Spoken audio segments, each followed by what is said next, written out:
you give good math talk, people get confused. And I usually don't agree with that premise. But this particular time I will.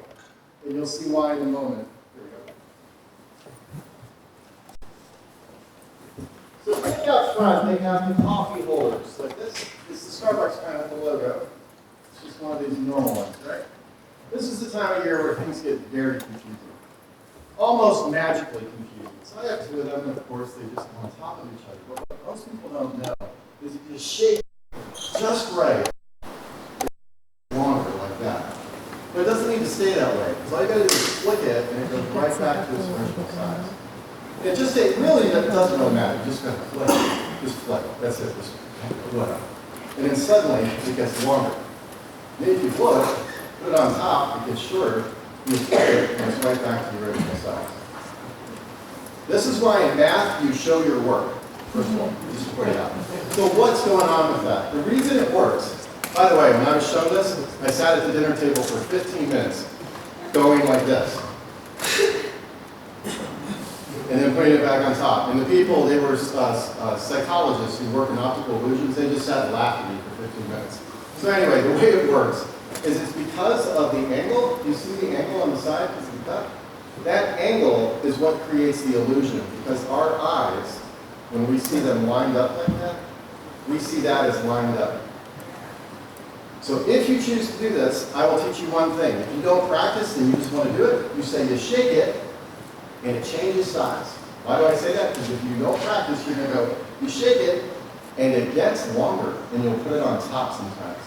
The other one, or some kind of weird thing to fix it. So anyway, that's a trick. The reason I use the ones in front is because of the Starbucks logo.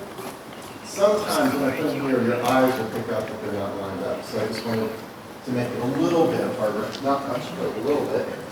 Then, the other thing I wanted to show you was a connection to calculus in case you've taken it. As those of you who've learned derivatives or integrals, one of the things you can do with an integral is find the center of mass. And one of the things you can do if you spend too much time in college not doing the things people don't do in college is find the center of mass in this kind of way. And if you were a student of mine, you would know that I would then be asked to do this. But at Davidson, I do it with a chair, but I'm too afraid to do that here, other than mention that if you come to Davidson, maybe I'll do it with a chair. Then I'll show you one more thing to move us to the sports. One of the things with sports analytics is that you can model things in sports.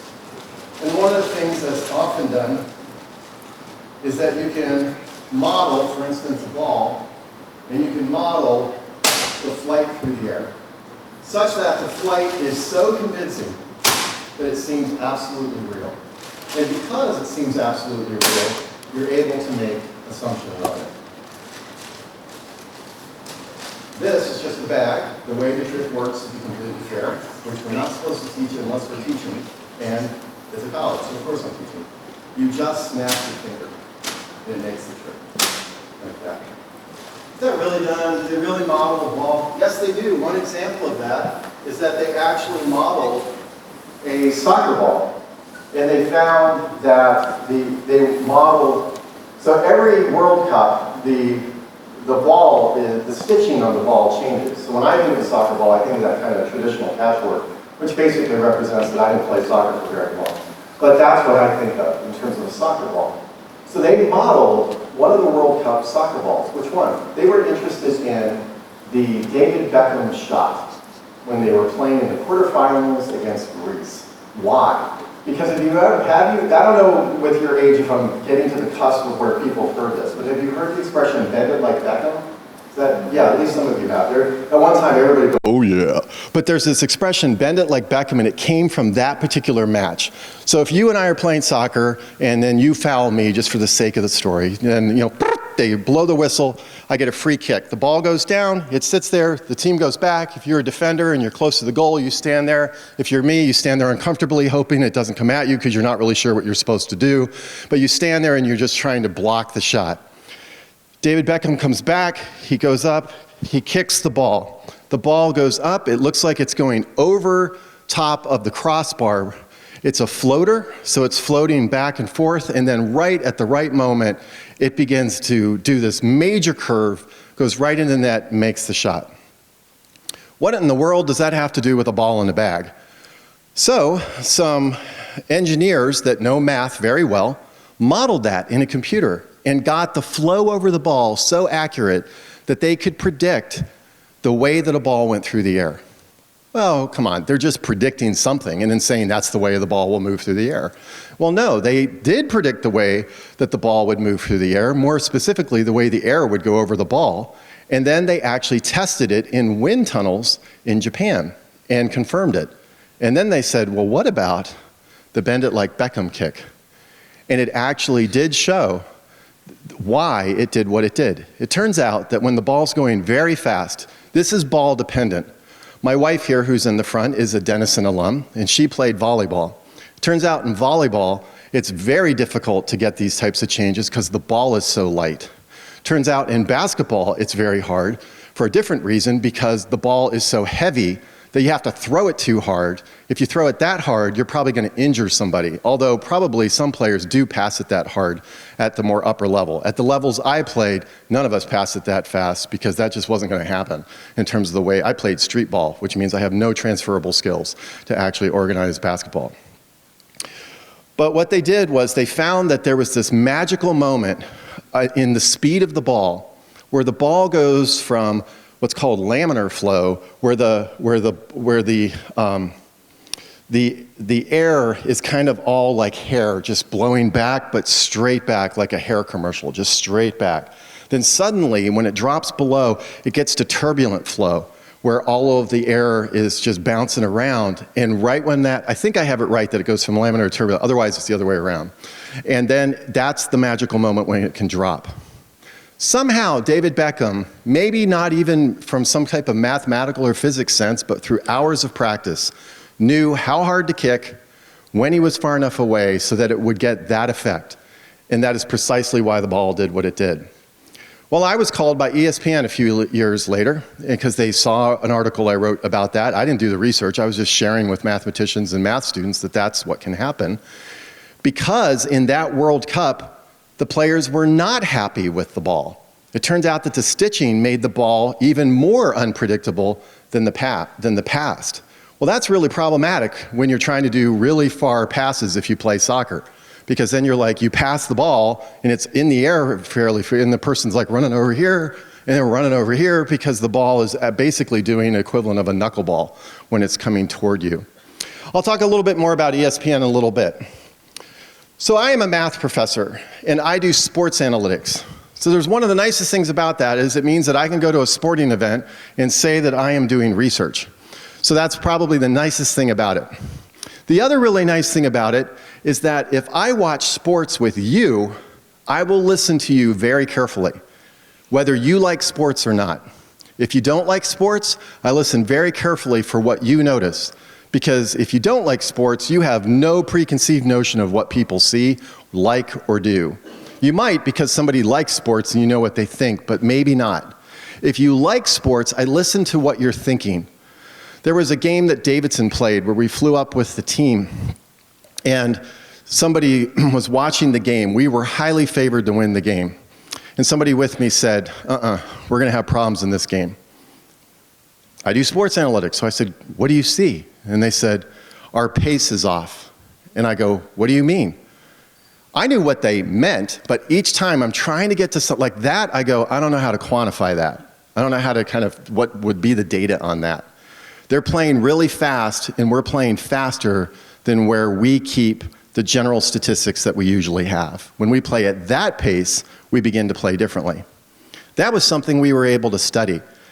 And it turns out that some people propose that if my team has a pace and your team has a pace that we usually play, pace being how fast you shoot the ball, you play somewhere in the middle. And one of the things we studied one year for March Madness was which teams do better at playing when they're not playing their general pace. And we found that the teams that go further in the tournament often do better with that for that particular year. A bit anecdotal, but it was still fairly interesting.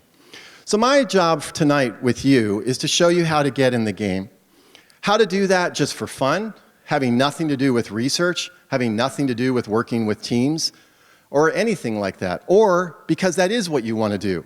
My dream job is to work in sports. Well, there are many ways to do that, and I'm fortunate enough that I have many opportunities to work with professional sports, to work with our college sports, to work with the media in sports. Man, you must be a huge sports fan. It's nice, neither my wife nor my son is a Davidson first-year student, just laughed because to a degree I'm a sports fan, but I'm also a very serious family person. And it turns out that both my children are not sports fans. They're theater, dance, and other things. So I'll watch when I watch. Steph Curry's playing, I watch. But at the same time, I want to spend time with them. I don't want to just be on the couch watching. Now, my wife was a volleyball player here, so sometimes she and I are just going to watch. I want to tell you a Steph Curry story really quick, because a couple people knew that Steph Curry went to Davidson. So if you took Calc 1, I want you to know, some of you heard this in the earlier talk, but I'll tell it again anyway. The first time I ever heard of Steph Curry was in the fall semester of his first year. He hadn't yet played basketball. At Davidson, most of our math majors do not come out of Calc 1. They might, and they may be a very, very good major, but typically they don't. They come out of Calc 2 or Calc 3 just because they happen to take more math in high school. But students can, so we have a discussion about, well, who are talented for Calc 1 students that we may want to encourage? The professor said, oh yeah, there's this really talented basketball player who's really doing really well in Calc 1. I have no memory of him saying Stephen Curry, maybe we said Stephen Curry, I have no idea. I just remember that. And then we said, oh, well, we should encourage him to be a major. This professor was like the epitome of the Southern attitude. He was the most relaxed human being I have ever known. I never saw him get like excitable about anything other than biscuits and gravy. I mean, that was like the thing that would get him up. And he just went, no, see, you need to understand. He's probably not going to be a math major because he's starting out Calc 1. He's going to have all that daily homework all the way through. This kid is really good. And we were like, we've had starters be math majors and so forth, and we just finally left it. Well, Tanya and I went to one of the games. We got faculty tickets, which meant we sat at the top in the back.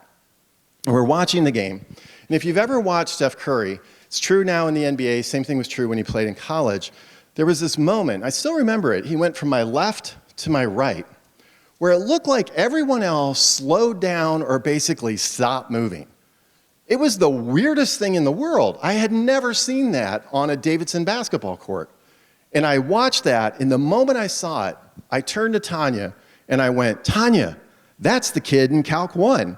So of all the ways to first identify Steph Curry, that's the way I do it. And for those of you who may find it interesting from a liberal arts when you take your distribution requirements, Steph not only took Calc 1, which he needed for his quantitative requirement, he took Calc 2, which he didn't need at all. He took it just because he was enjoying calculus. And then he went off and he is a sociology major. He has not yet graduated because he's a bit busy, but he's very, very close. He just needs to do, I think all he has left is his senior thesis, which he's doing on tattooing an image in the NBA.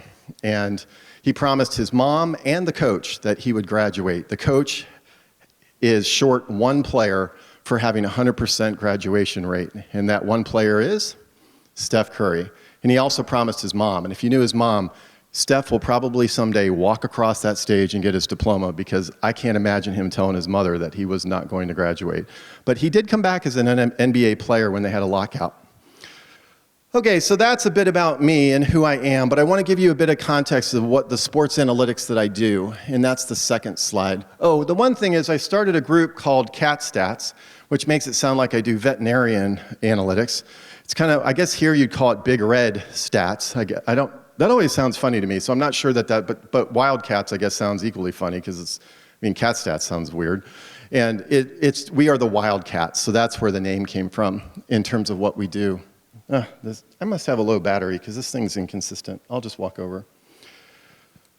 So this gives us some context very quickly. So we started our work with men's basketball largely because two of the original members of the Cat Stats group were managers of the team, and they had the sense that we could create analytics for the team.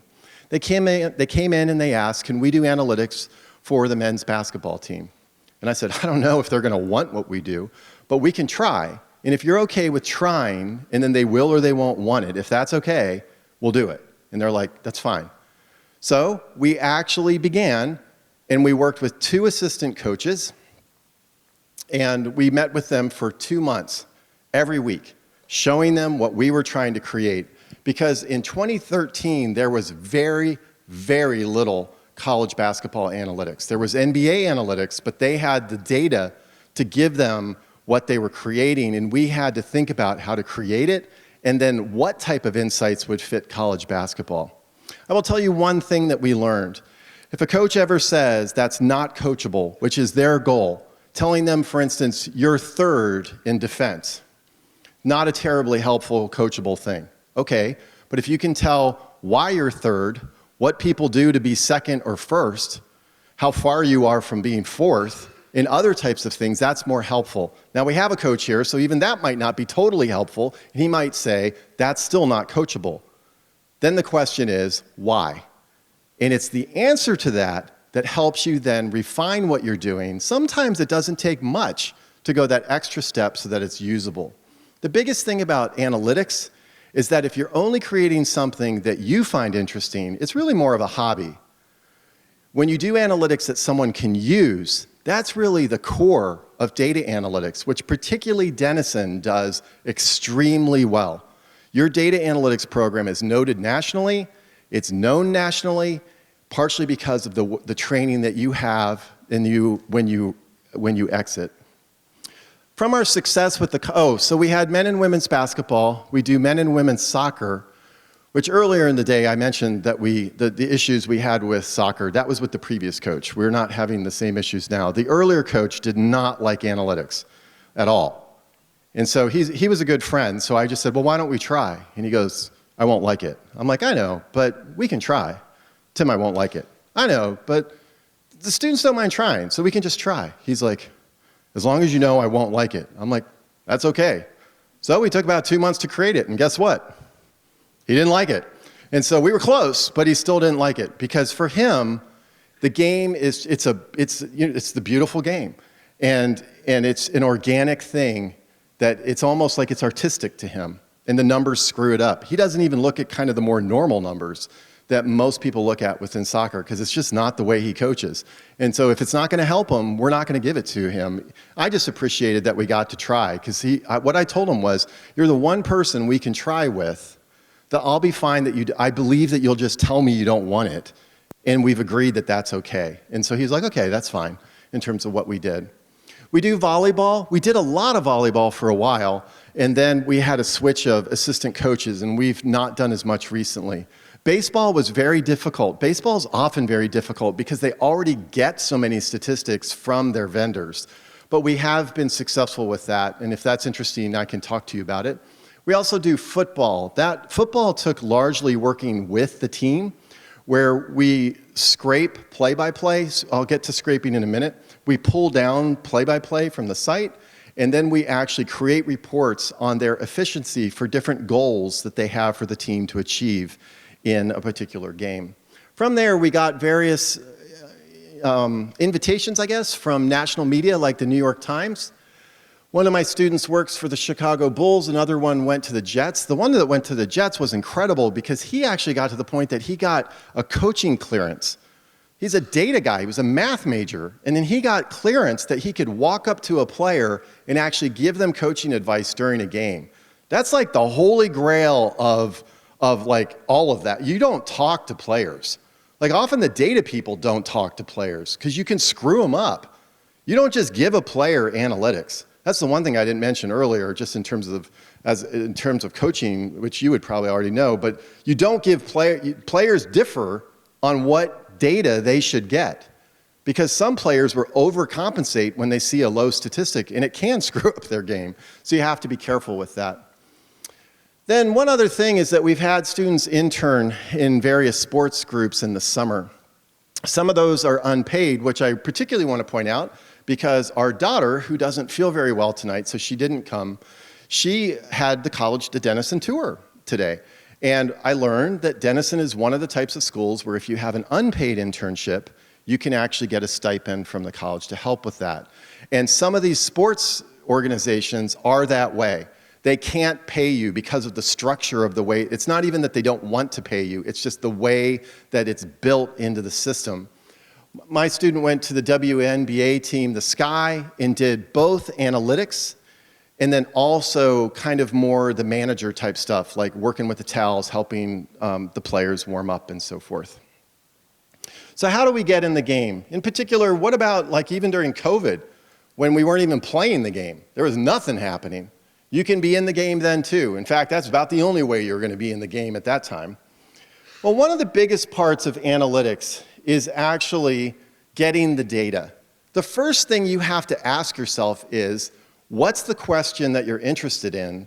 And then, how in the world are you going to get data that lets you even study that thing? So I want to show you a couple ways that you can get data. First of all, there may be data already on the internet.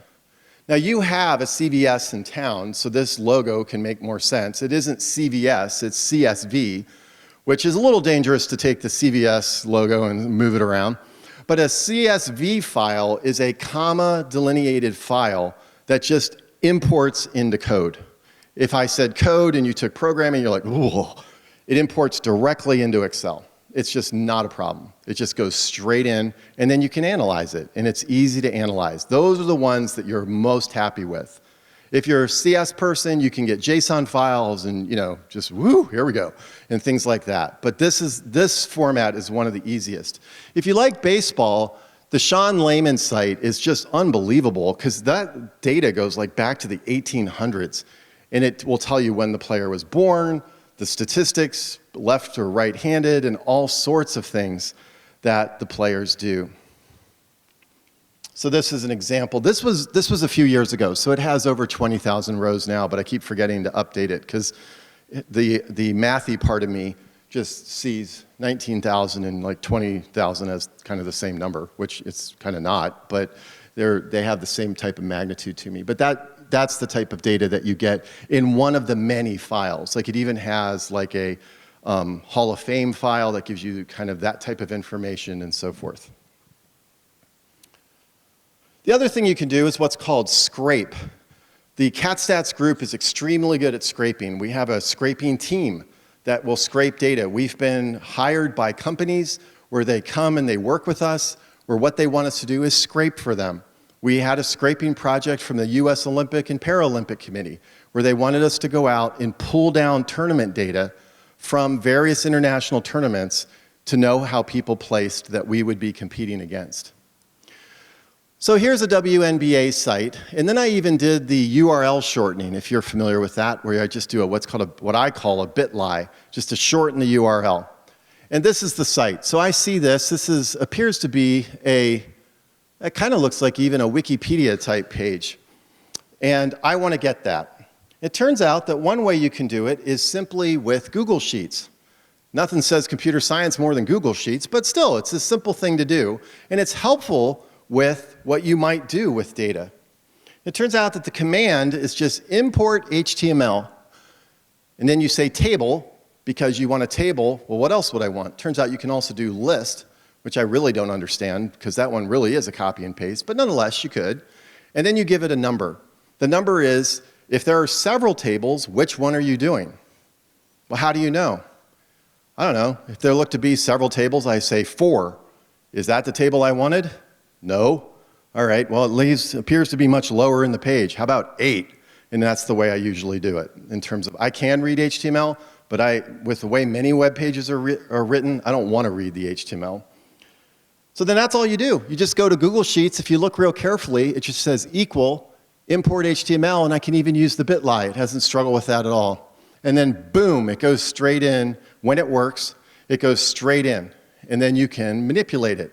You can't manipulate that table. That table is tied to the scrape command. So you can copy it and then paste values in another sheet, and then you can do all sorts of work with it. Well, that's ridiculous. I know how to do much more powerful things. I do too. But this sometimes is so quick and so fast and so easy. It lets me do other things. unless I'm wanting to just work out those scraping skills.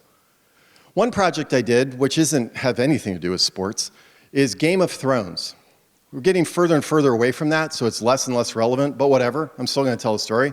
When Game of Thrones came out, the big thing with Game of Thrones was anyone can die at any time. That's what people would say, anybody, anytime. And something deep inside me went, I don't know about that. We weren't watching, but I was like, I don't know, that just doesn't seem right. So I turned to my wife, Denison-trained English literature grad, and I said, Tanya, does that make any sense to you? Like, really? Like, any character of any magnitude could just die? Tanya completely went, no. That maybe they somehow write it like that, but that, you know what I mean? Just think about it. Just in terms of the arc of the plot, she was like, I don't think so. Data, right? That's a data type question. So I went to Wikipedia, the source of all things true, but I went to Wikipedia, I pulled down all the episodes, who wrote it, and other information. Then I found another website that actually gave who died when, whether they were a minor, major, or so forth character. Rather than tell you the result, I'm going to tell you another story. Tanya's here, so she may actually point out this isn't the exact way it happened, but with enough storytelling, this is the way it's now told. She does know that this is the way I tell the story. We were watching Game of Thrones. We're watching the beginning. They do the opening song, and right at the end, before the thing starts, it goes to black, and it shows you who wrote the episode. And then it goes off, and it goes. The episode begins. It goes, shows you who wrote it. Tanya sees me go, and she goes, what was that? And I go, what? She goes, that. And I go, what? She goes, why'd you do that? And I go, oh, wait. Is it data? Yes. Never mind. I'm like, okay. So we watch. Man, it totally looked like one of the major characters was gonna die. Like totally. It was like, brah! Tanya's like, wah! We watch TV because we're both emotional. We get into it. She looks over at me. I'm totally relaxed. I'm like, she's like, what are you doing? I'm like, what? She goes, aren't you watching? I'm watching. Is this the data thing? Yes. Okay, at the end, you're gonna tell me what it is. We watch, doesn't die. Okay, what the heck? Where did that come from? Turns out, when you look at the data, no major character dies unless the creators of the series wrote the episode, except for one character. We're far enough away. If I'm blowing Game of Thrones for you, I'm sorry. Joffrey, that was the only time. But nobody else. And Joffrey, who really cares? No, whatever. But in terms of the way the episode worked. It also turned out that different types of characters died at different times in the episode. So what do you think happened a couple weeks later when I learned that? We're watching the episodes, getting really tense. Tanya sees me go, Tim, stop it. Let's just watch. And I went, I'm sorry, I shouldn't have done that. That's the type of thing, but think of what I did. It's not really that complicated, right? It's almost obvious. Many times, the things that you think of that can have the most impact aren't because they're complicated. It's because of the insight. It's because of the question. It's because of what you put together, which you're particularly trained to do at a liberal arts school. And I feel like I can say that because I've taught it both, and students from these types of schools are very good at that, and why you're very good in the types of fields you'll move into. The other thing you can do is what's called beautiful soup. There's also something called pandas.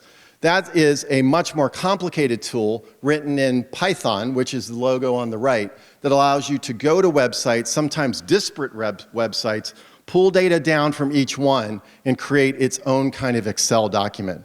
That's what my group, we've been hired, as I mentioned, by companies to do that for them, to create automated codes that they can run. Some of our March Madness codes have done that, where we aggregate information and pull it into one site.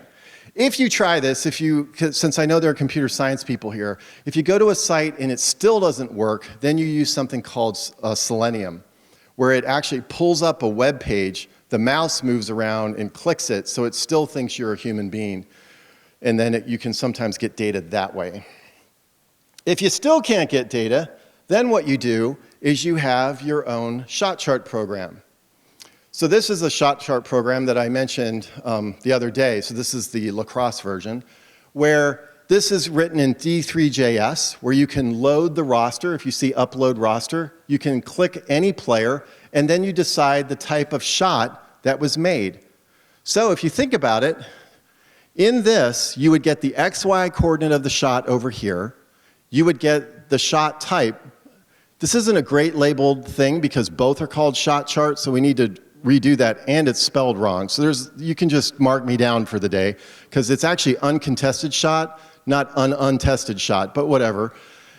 And you get the player, the first shot type, the second shot type, the X and the Y. That's 5 pieces of information per shot.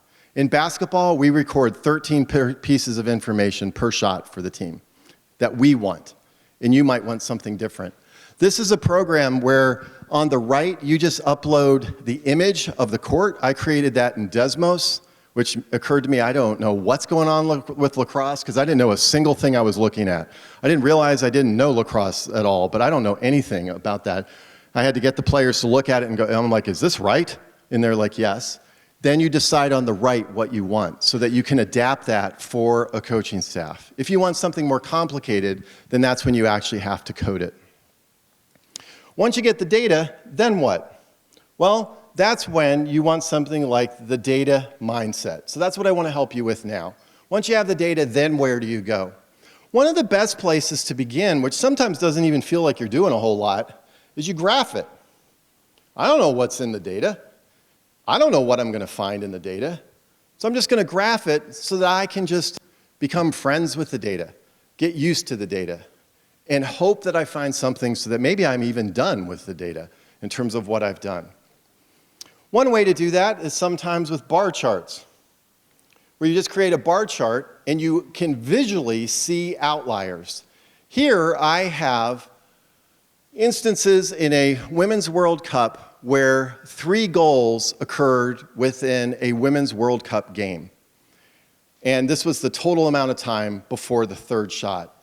You see here that we have a really low time for Carly Lloyd. It's almost half as much as the next player.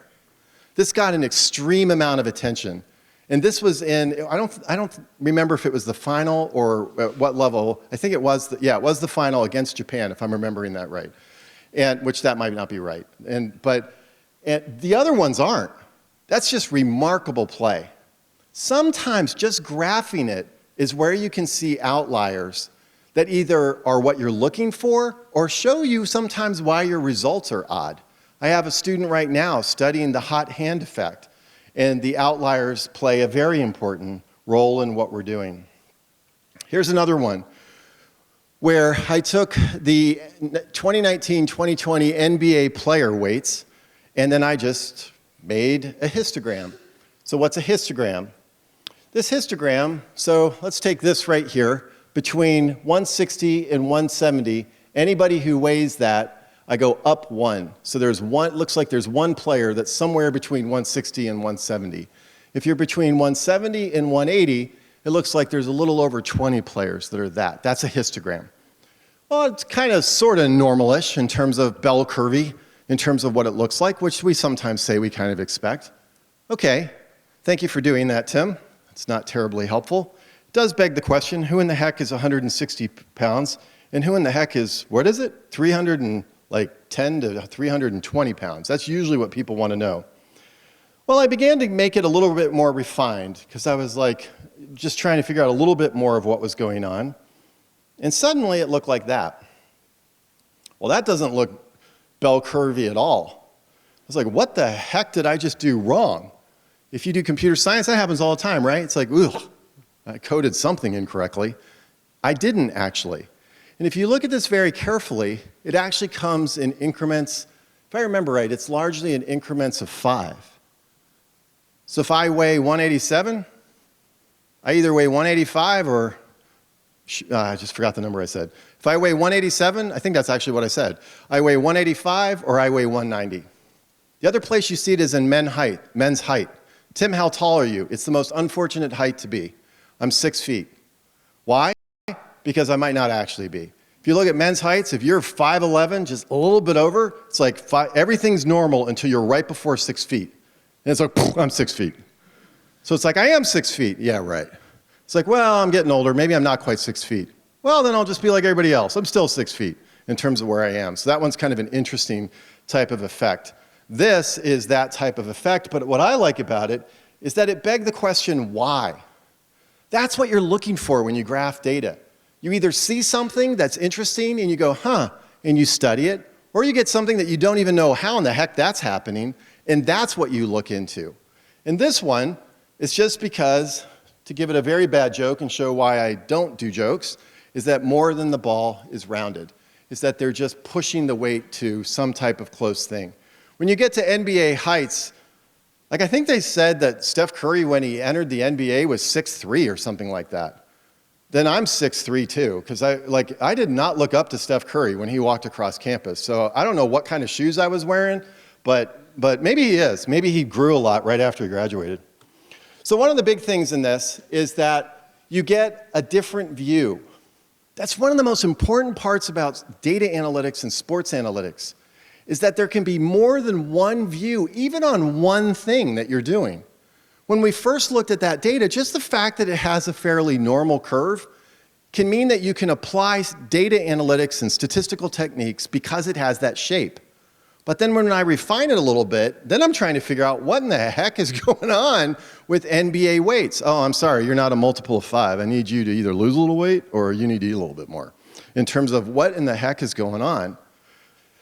But the other thing is that sometimes graphing it is literally what you need. And sometimes, particularly as a mathematician, I don't really feel like I'm doing math. It's not fair, but I don't. It's like, did that count? Am I allowed to say that that was math research? Well, sports analytics gets even simpler than that. Well, Tim, given that you do sports analytics, what's the major mathematical techniques you use?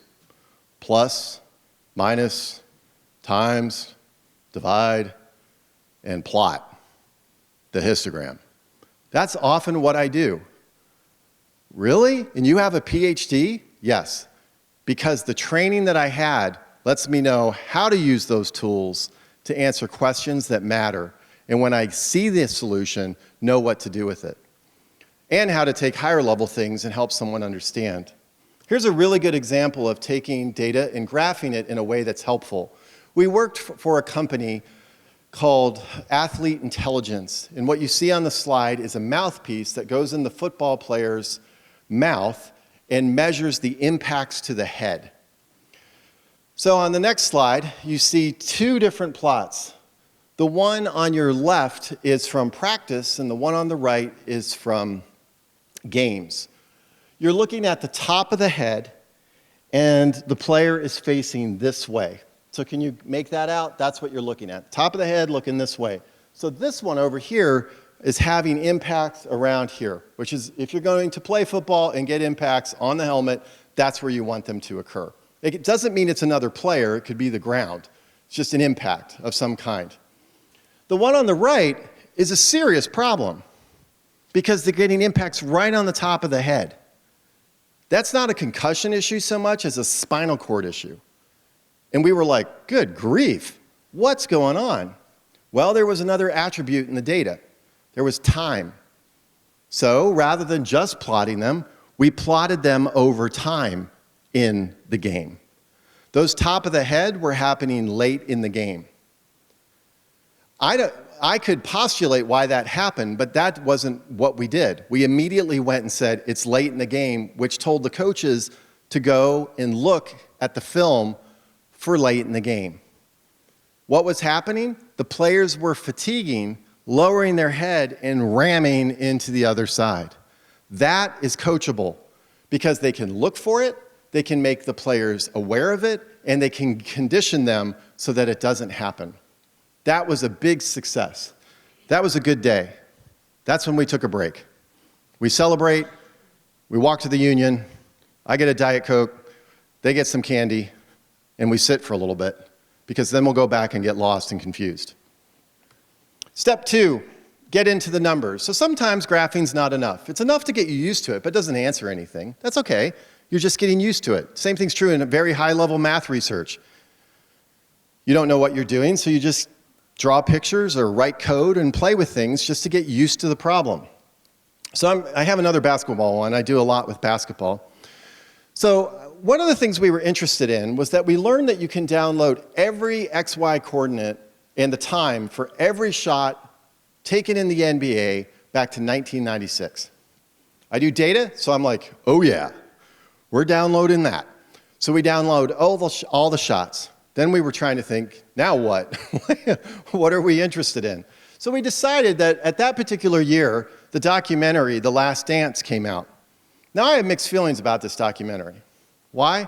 Because I lived in Michigan. So I was a Detroit fan. Detroit Pistons were called the Bad Boys. I was very proud of that. I never really understood why we were called the Bad Boys. I finally saw the 30 for 30 on the Bad Boys and went, huh, yeah, I guess we were. Wasn't the way it was portrayed in Michigan, just like when OSU plays Michigan, the way that you look at Michigan, we're not portrayed that way in Michigan. You're portrayed that way down here in terms of the way that we have wits in Davidson. She won't even order, she will order the Buckeye without ordering, she will not verbalize the word Buckeye. We try to get her to do it, but I didn't grow up in Michigan, so I'm very willing, clearly, because I just said it, to say it. Tanya grew up in Michigan, her brother went to Michigan, so she had different feelings about that. So we decided to compare the playoffs of the Chicago Bulls in the Michael Jordan era to the Warriors in one of the heights of their era, particularly with long-range shooting. Because people often will say, oh, they're shooting from so much farther in the NBA. Are they? Or do we just feel like it? It just seems that way. So what you have here is the basketball court. So right above the 36% is the basket. Can you see that? It's like you're like looking down on a basket. Then you have the key, which the players stand around, and at the top, right above the 7%, is where you shoot a free throw. Then between the green and the yellow is the three-point line. Can you make that out? That's where the three-point line is. So between the yellow and the orange region is a really far three-pointer. It's kind of like 3 to 5 feet. That's the region where I'm not going to even hit the basket. Like I'm going to have to look like I'm playing baseball because there's some kind of mechanics that players do that I clearly do not understand because I just can't even get the ball there in terms of where it's going. So these are the percentages of shots that were taken in the playoffs in one of the Chicago Bulls championship seasons. So let's just do the outside region. There are other ways you could analyze these numbers. So notice the 0.7 and the 16%, just those two numbers. Now we go to more modern basketball, and it goes to 3% and 33%. It's a very different game, right? You just see it in that number. But then we go to the actual, these are percentages. Now let's go to the actual raw numbers. So yes, the Bulls did shoot from out there. They took a total of 12 shots. They didn't make any of them. Well, I could have helped them with that. I mean, just put me on a team. I'll help you with those shots. I already do that already in terms of that. But look at that. The Warriors took 52 and made 22. It's very, very important to know the percentage of time that things happen. One other thing about Tanya. Tanya has a better shooting percentage on the Chicago Bulls practice court than Michael Jordan. Guaranteed. Why? She has 100% shooting percentage. How many shots do you think Tanya took? Exactly. She took one shot. One of my former students took us on a tour. I shot. Of course, I missed. I shot again. Who knows? I don't know what I did. I just kept shooting around. I didn't care. I was like, yeah, I'm on the Chicago. It's like, dude, man, that guy so looks like a math professor right now. But I didn't care. I was having fun. Both of my kids do not play sports. So his name's Miles. Miles goes, Noah, take a shot. I think you just took a shot. You didn't care. He was like, and I don't even know if it hit the backboard. I don't even know if it landed on the court. And then he said, that's great. You got close. He was in the direction. And then he said, just keep shooting until you make one. So we made it. And because he knew Noah from earlier. He knew that Noah wasn't a sports fan. He didn't care. Just have fun. Just shoot. It's a game. Enjoy it. Michaela was pretty young at that point. And so we weren't even sure she was going to hit the rim. Because, when you're little enough, that's a pretty major shot. And Miles goes, Michaela. I think Miles knew her as KK. And he said, KK, take a shot. Michaela's like, I don't know. Noah, if you get to know Noah on campus, Noah's going to take the shot. He's going to do whatever. He can just give it a whirl. Michaela was like, I don't know. I don't think so. And it was so great. He said, just take the shot. Just try. You don't need to hit it. I just want to see you shoot the ball. Man, she had a dead ringer. It's 5 feet from the hoop, but man, it was a dead ringer. And he said, that's perfect aim. And then you just have to try harder and get a lot closer. And she finally made the shot. And then he turns to Tanya and he goes, Tanya, take a shot. There's one thing about many volleyball players, they are not good at basketball. It's just, those are not transferable skills. They're just very different. Tanya gets it, takes one shot, thing goes in. We all decided, being data people, Tanya will never, in her life, take another shot on the Bulls basketball court. If you do not look at that and you're doing data analytics for Chris Sullivan, your head coach, you're going to go, guess what? This is the best player you have ever had in your entire life. Our best three-point shooter ever is a current student of mine. He's taken 5 three-point shots. He's made 4 of them. 5 three-point shots in a game? No. He has taken 5 three-point shots ever. And he made 4 of them. How did he shoot that many? I don't know. But he made 4 of them. And so he actually doesn't like that that's pointed out, but I didn't tell you his name, so maybe that helps, I don't know. But you do need to keep track of these things. Another thing that you can do is simulation. So I want to show you this because I'm going to let you actually compete against Steph Curry. And you're going to shoot better than Steph Curry, which is saying something. I was told once by one of the assistant coaches that he got back from a practice and he was thinking about it, and it occurred to him that Steph never missed in practice. He made every single shot during the entire practice. So even in college, he was just an outlier talent. Nope, this just isn't going to work. I think my battery must be struggling, so I'll just come over here. So this is the way it's going to work. We're going to do something called simulation. We're going to start by you're just taking 5 shots. The way the shot works is that rather than having you flip a coin, because that can get kind of wonky in this kind of setting, I've already pre-flipped the coin. And if you're a computer scientist, I used a random number generator with a 50-50 probability, so that's the way I simulated my flipped coin. It's already flipped, so you just guess heads or tails. If you're correct in your guess, you make a shot. If you're incorrect, you miss. It's a way to simulate flipping. If you do any work with kids, this is the way to have them flip a coin. Because the first time I did it, I was asked to do a sports analytics workshop at the World Science Festival, and I did not ask my wife, trained in education at Denison University, should I be asking 8 to 10-year-olds to flip a coin in a workshop? I just gave them all a coin. Tanya didn't think to say, Tim, why are you giving them a coin? Of course there's a good reason to give them a coin. What happens when they flip? Projectile motion is what happens, and these things were all over the room with many children saying, ouch. Okay, so here we go. Guess heads or tails. If you guessed heads, you made a shot. If you guessed tails, welcome to basketball. Sometimes you don't make it. Or did I say it wrong? If you said heads, you missed. If you said tails, you made it. Guess again? There seems to be a pattern. Yeah, good luck with that. It's just random. So the coin does not remember, so it is random. Guess heads or tails? Guess heads or tails? Guess heads or tails? Does everybody understand what we're doing? So what we're interested in is, did you make 3 out of 5? How many made 3 or more out of 5? Yeah, we have quite a few. Why? Because you have a 31% chance. Wow, how do you know that? Well, because I do a lot of math. There's a formula that gives that to me. But it also turns out that I can get a computer to do it.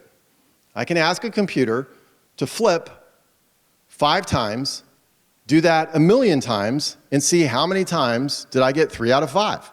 Then I don't even need to know how to do the probability. Isn't that cheating? No. What do you mean? No. When I've been called by ESPN to confirm their probabilities, the last thing I want to do is be wrong. And I've taken enough probability to know that I can be really wrong in the probability that I think I'm doing. But if I know I can code it, then I code that thing, and I do it in simulation in terms of what I'm doing. Okay, so this is what we're going to do. In 2013, Steph Curry played at Madison Square Garden. He made 11 out of 13. This was even before much of the internet, and it exploded on whatever the internet and social media was at the time. So we were all Facebooking like crazy. But anyway, here we go. So it's 13 shots, so it goes a little bit faster. So make your guesses. Does everybody know what we're doing? Because otherwise, this is like a really strange next minute and a half. All right, so here we go. Make your guess, and keep track of how many, okay? We go the whole way. Guess heads or tails. Make a guess. Make a guess. Make a guess. Make a guess. Make a guess. Make a guess. Make a guess. Make a guess. Make a guess. Make a guess.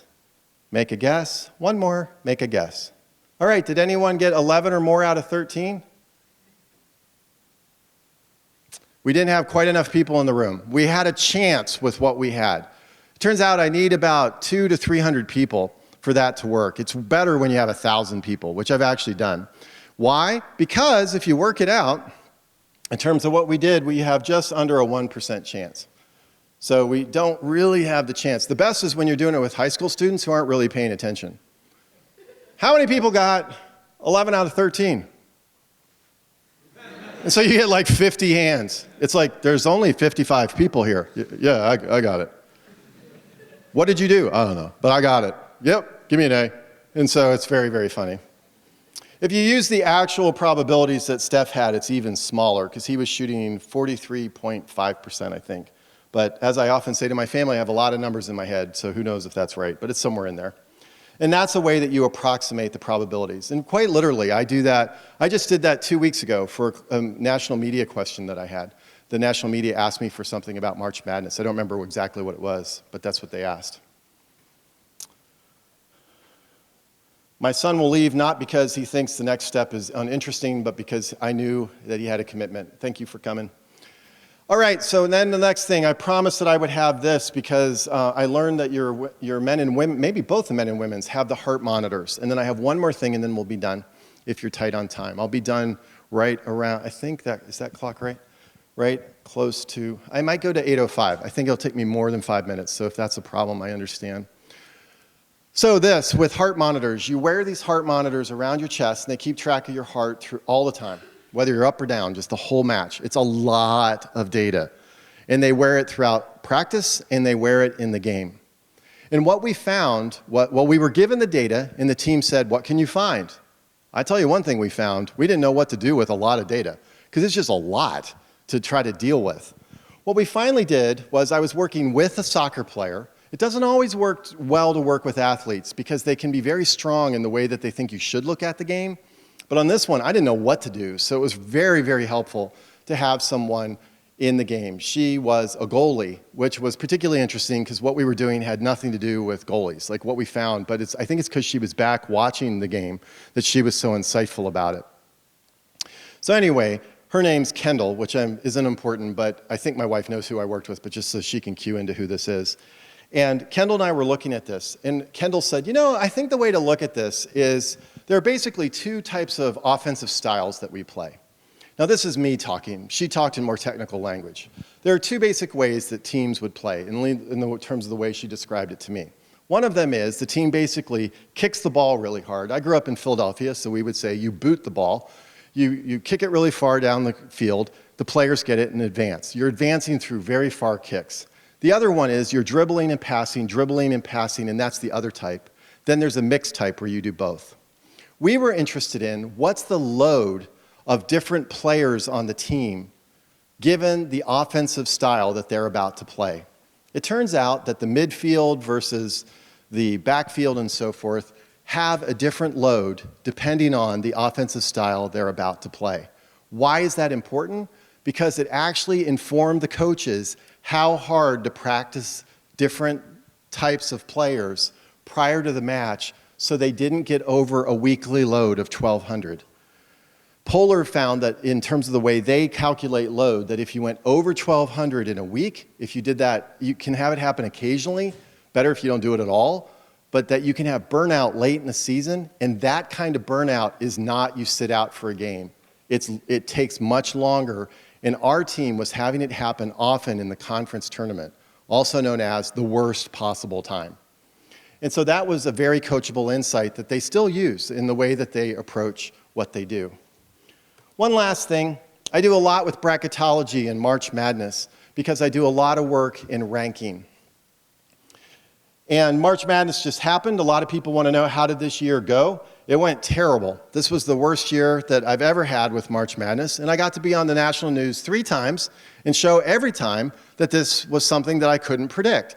And so they would ask me questions, and each time I would say, the data definitely shows that it's going to be really hard to predict. Oh, okay.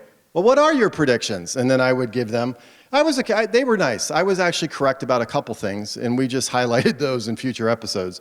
And there's 32 games in the first round, 63 total games. So the good news is all you got to do is 63 games, predict those all, and you're going to win $1 million. The bad news is no one's ever done it on anything, ever, online. One way to see that is that there are 9 with 18 zeros after it total brackets for any given year. That number is 9 quintillion. I didn't get a PhD to know that number. I just got interviewed every single year for the last 10 years so that number is burned into my brain. But what is that number? There's something called number sense.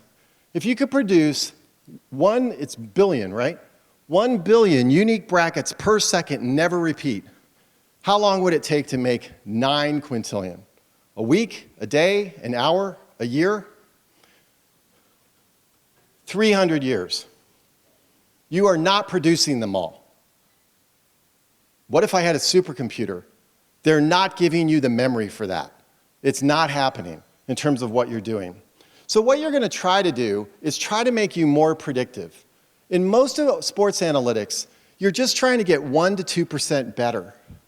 Because of Moneyball and the way that the film doesn't actually say this, but occasionally people feel that like if the men's basketball team starts doing a lot of analytics, you're going to beat everybody. You're going to beat Duke. You can just beat anybody.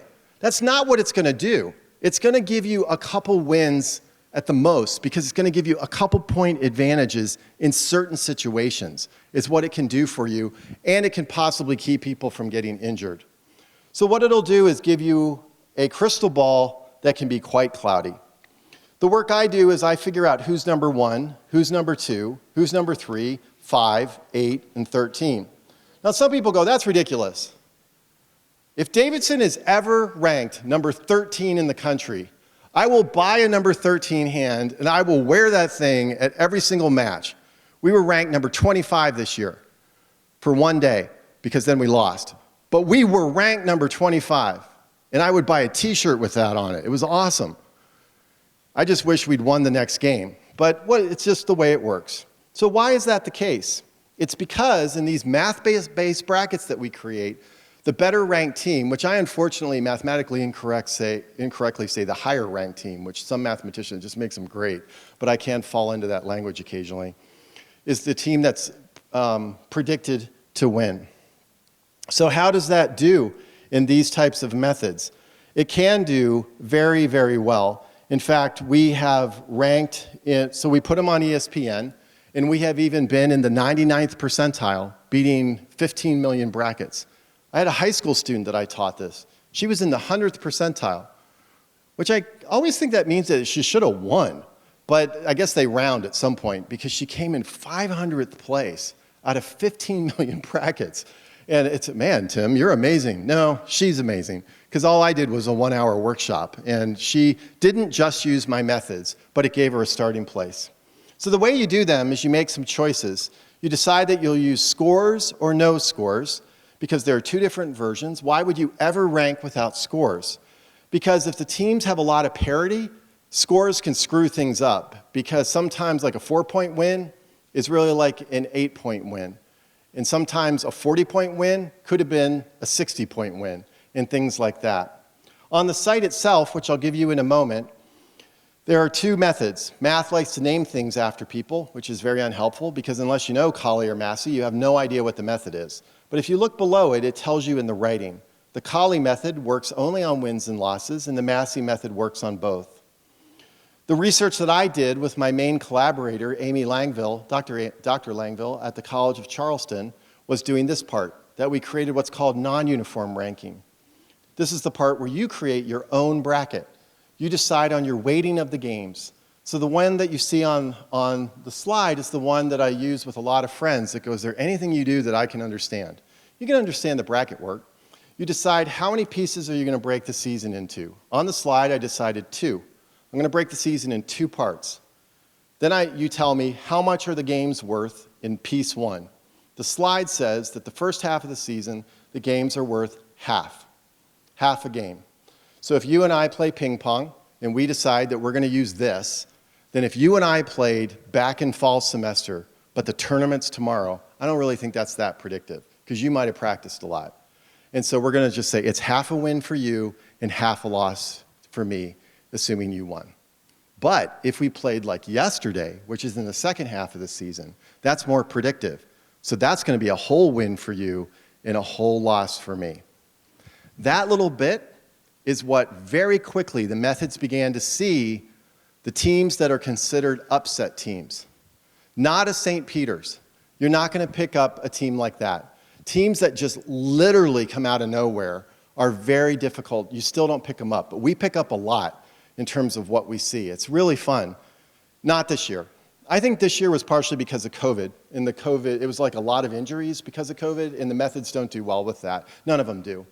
So these are the choices you would have on the site. Uniform weight means you're not going to worry about time. Log weight means that you're using a log function. Intervals, what I just showed you. Linear weight is actually a pretty poor method, which begs the question, then why do you put it on your site? I put it there because when the site first came out, it was educational, and middle school teachers across the country use it when they're teaching slope, and you pick the slope. So every single day has a different weight, which I'm sorry I laugh, but that just doesn't make a whole lot of sense. So man, if we played tomorrow, we would have been much more predictive of how we're going to play in March, in terms of that. So this is one last piece that you put in. You decide how much are you going to weight home and away in neutral games.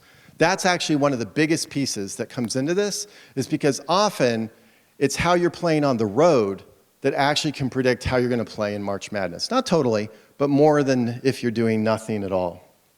So with that, you could actually do the bracketology on marchmadness.davidson.edu. And I'll come back to that slide in a second. So my biggest thing for you is, if you came here because you want to do sports analytics, there's one dangerous thing I did within this talk. I showed you many things that I do. There are things that are already done.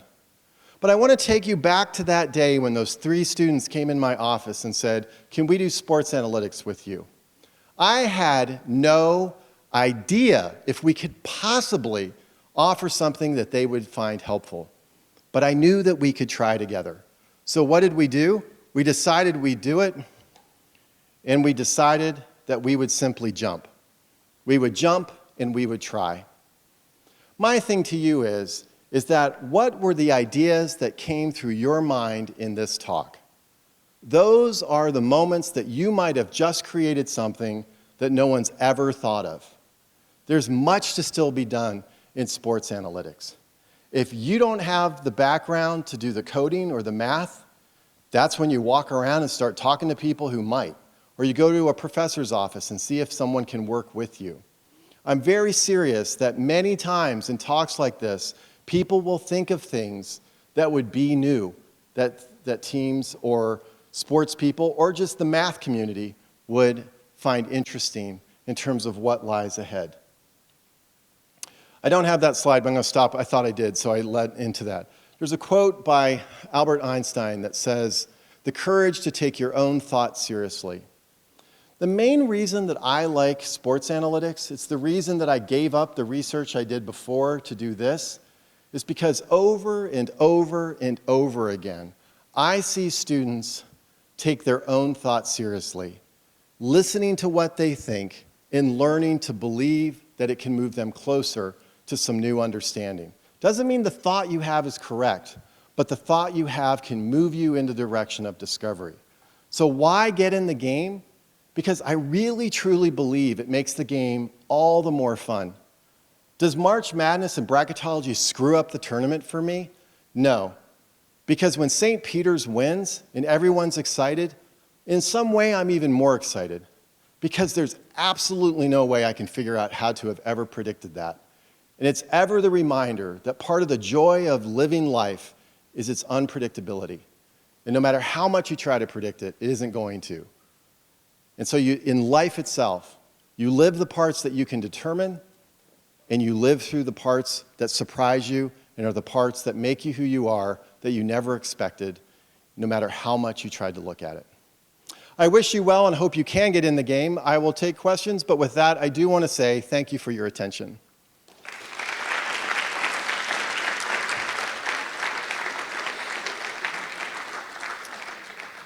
Are there any questions? I did go a little long. I'm sorry about that. I don't know if I had an exact time, but I told my son I'd be done in an hour, so that's why he got up. Does anybody have a question? Otherwise, I can take them at the front if you don't. I'll tell you one story for you to think of a question, and I'll ask it one more time. This is my favorite story about March Madness, and it's not because my son's gone. He gave me permission to tell this if he was here. I just forgot about it. So one year, there are two things that are really hard to do with March Madness brackets if you're actually using kind of math-based methods. One of them is making a bracket that's like in the 99th percentile. The other is to make a bracket that's in like the 1 percentile. That's really bad. You just guessed. It's even hard to flip a coin and get it in the like the 0.5 percentile. Well, when there was the $1 billion bracket prize by Warren Buffett, Noah was old enough to understand that $1 billion was a lot of money. And his dad was being interviewed 8 to 15 times a day for 3 weeks. So clearly Dad knows something that could help someone make $1 billion. Maybe it'd be nice if we made $1 billion. So he said to me, Daddy, will you make a bracket? And I said, man, I don't know. I'm going to be so tired by the time it rolls around. I don't know if I can. Can you think what he asked me? His teacher, his dad? Would you help me make a bracket? I said, yeah, I'll help you make a bracket. But me, the teacher, said, but you'll make the choices, and I'll help you when you get stuck. So if you actually look me up on the New York Times, they had me competing against the cast of the Broadway musical, The Matildas. And they have the definitive Tim Chartier bracket. That's Noah's bracket. I didn't realize that was going to be the Tim Chartier bracket, but whatever. It still did really, really well until the end. Why? Connecticut won. And one member of the cast was from Connecticut. So that sometimes makes you lose. But this is the story. That actually wasn't it, believe it or not. It was the next year. The next year, Noah said, I'm not going to use your methods. I want to try one of my own techniques. I said, okay. So at the end of the tournament, I look at his bracket. It was in the 0.5 percentile. And he's heard this talk. And I thought, wow. I said, Noah, what did you do? I flipped a coin. Really? Yeah. Wow, that's really hard to flip a coin and even get it that low. I mean, if you think about it, like you're just wrong all over the place. And I said, who did you have win in the tournament? Davidson. That's my school, by the way. Denison, if Denison was in. And I went, really? He goes, yeah. Man, that's just hard to imagine. And he said, yeah, it wasn't that hard. Every time Davidson played, I just kept flipping until they won.